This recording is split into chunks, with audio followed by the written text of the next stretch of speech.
Hola muchachos, esta es la presentación del día de hoy. Nos habíamos quedado en el ciclo cardíaco y es el tema que vamos a revisar. Están observando en pantalla y tienen la presentación de lo que vamos a revisar hoy. El ciclo cardíaco, como pueden observar, tiene dos grandes fases, que es la sístole y la diástole, y vamos a revisarla para que podamos entender parte del mecanismo que va a tener el corazón para funcionar. Nosotros tenemos aquí esta imagen, esta gráfica, donde podemos ver todos los procesos eléctricos, volumétricos, presores, sonidos y eventos mecánicos del ciclo cardíaco. Esto les está refiriendo, como podrán ustedes observar en la diapositiva anterior, todos los eventos que están sucediendo en cada una de las fases y que vamos a explicar a continuación. El primer evento vamos a tener que va a ser el recordar que el corazón tiene una función prioritaria, que es la función bomba, y se va a realizar por la contracción y relajación, donde nos va a originar estas dos partes, que es la sístole y la diástole. Vamos a iniciar con la diástole y vamos a ver que el ciclo cardíaco es la parte más larga, tiene aproximadamente 3/5 partes de duración y dura aproximadamente 40 centésimas de segundo o 4/10 de segundo. Y es el periodo de tiempo donde el corazón se encuentra relajado y se lleva a cabo el llenado de las dos cámaras principales que funcionan como bomba, que son los ventrículos. Nosotros vamos a ver qué es lo que sucede durante la diástole. En primer lugar, la presión ventricular después de la sístole va a caer y cuando esta presión ventricular es menor a la presión auricular, las válvulas aurículos ventriculares se van a abrir por esta diferencia de presiones. Y esta es la parte donde los ventrículos, tanto el derecho como el izquierdo, se van a llenar espontáneamente y esto lleva a cabo un llenado de aproximadamente un 70%. Inmediatamente tenemos que la diástole la podemos dividir en dos fases. Uno, que es el llenado ventricular rápido, como pueden observar, y que vamos a repasar lo siguiente.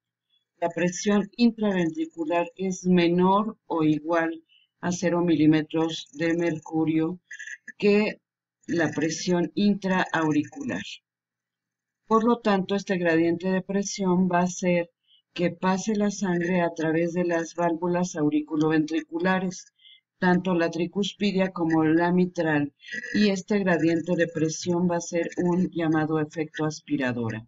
O sea, los ventrículos van a aspirar la sangre que está en las aurículas y esto contribuye del 70% a un 50% del llenado ventricular. Después tenemos, en cuanto a tiempo, el llenado ventricular lento. Conforme va disminuyendo el gradiente de volumen, se lentifica el paso de sangre y a este periodo se le llama diastasis.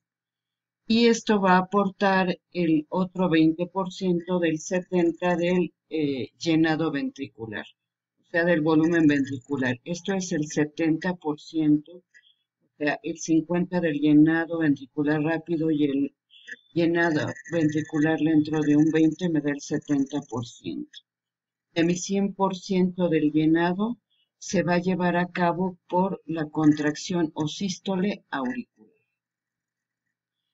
La sístole auricular es la contracción del miocardio de la aurícula izquierda y derecha.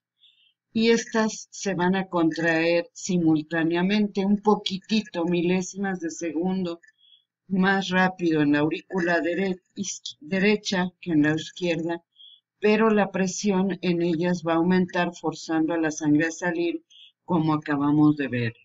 Esta sístole auricular tiene una duración aproximada de 10 centésimas de segundo.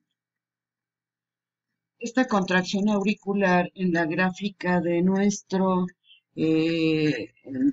presentación donde vimos el ciclo cardíaco es lo que va a originar esta onda A de presión. Como pueden observar, es una presión muy baja, pero es lo que va a originar a que se lleve a cabo el porciento de llenado en los ventrículos y va a llevar a cabo el 100% de llenado. Aquí nosotros podemos verlo, ¿verdad? Aquí tenemos el llenado ventricular, vemos que se van a cerrar las válvulas una vez que se llena la cámara ventricular y aquí tenemos el cierre y la apertura de las válvulas mitral y aórtica en el corazón izquierdo y sería la tricuspidia y la pulmonar del corazón derecho. Esto va a anteceder al periodo de diástole. Bien, aquí nosotros podemos observar en esta imagen que va a originar este punto máximo de la contracción auricular, el llamado punto W, donde nos va a marcar el volumen de fin de diástole, que es muy importante recordarlo para lo que vamos a seguir viendo. Bien, decíamos que la sístole auricular va a anteceder a la sístole ventricular y a la sístole de hemiciclo cardíaco. Por lo tanto, la sístole hemiciclo cardíaco corresponde a la contracción de los ventrículos y va a tener tres subfases que son la contracción isométrica o isovolumétrica, el periodo de eyección rápido y el periodo de eyección lenta. La sístole, como podemos recordar, en el ciclo cardíaco va a corresponder a las 2/5 partes del mismo ciclo. Y vamos a tener que cuando se aumenta la frecuencia cardíaca, el ciclo se va a cortar, pero a expensas de la diástole. Aquí nosotros podemos observar los cambios que se están sucediendo. En la sístole ventricular vamos a llevar a cabo la apertura de las válvulas sigmoideas, aórtica y pulmonar y va a llevarse a cabo el llenado de estas arterias. Por un lado podemos ver cómo se contrae aquí el ventrículo izquierdo y se reduce la luz y la contracción del ventrículo derecho. Esta contracción va a hacer que se cierren las válvulas auriculoventriculares mitral en el corazón izquierdo, tricúspide en el corazón derecho. Tienen una duración aproximada a la sístole ventricular de 30 centésimas de segundo. Aquí nosotros vamos a tener la primera subfase que es la contracción isométrica o isovolumétrica. Tenemos que una vez que eléctricamente pasa el impulso del nodo auriculoventricular a través del haz de His y el sistema de Purkinje, se despolarizan los ventrículos y se va a originar el proceso mecánico de contracción ventricular.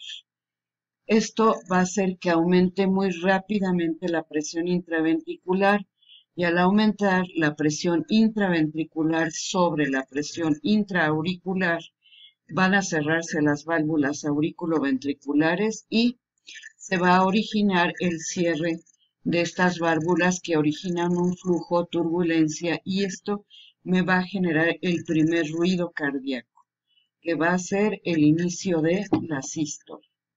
Las válvulas auriculoventriculares se cierran y las válvulas sigmoideas están cerradas, lo que va a hacer que no haya movilización de sangre y por eso se le llama a esta fase contracción isovolumétrica.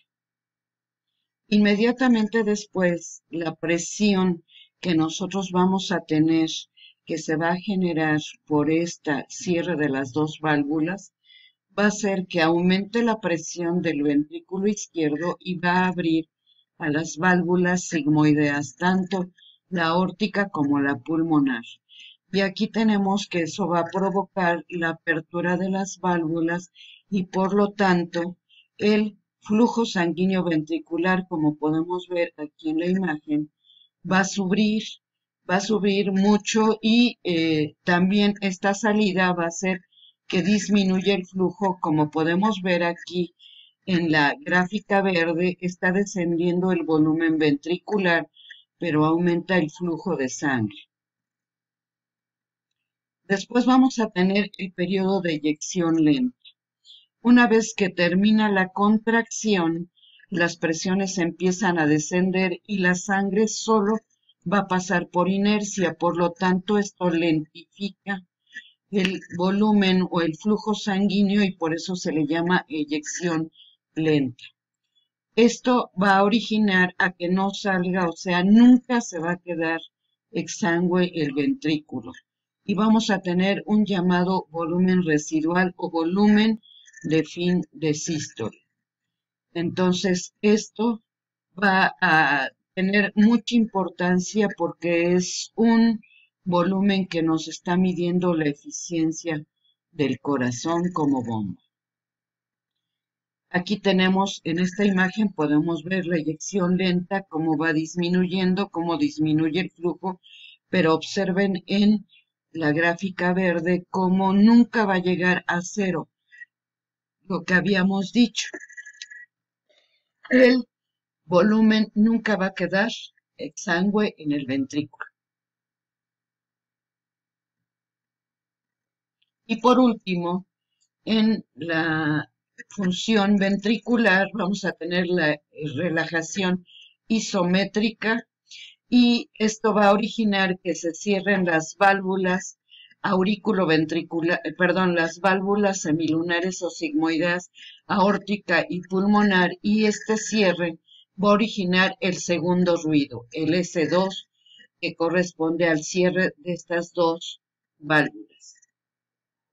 Aquí nosotros tenemos en esta imagen que pueden ver al ciclo cardíaco, cómo dura menos, o sea, 2/5 partes del ciclo es la sístole ventricular y 3/5 partes dura la diástole ventricular. Aquí lo tenemos en milisegundos o milésimas de segundo. Este es el ciclo cardíaco y podemos ver que la diástole ventricular, esta última parte, corresponde a la sístole de las aurículas que habíamos dicho que contribuye al llenado.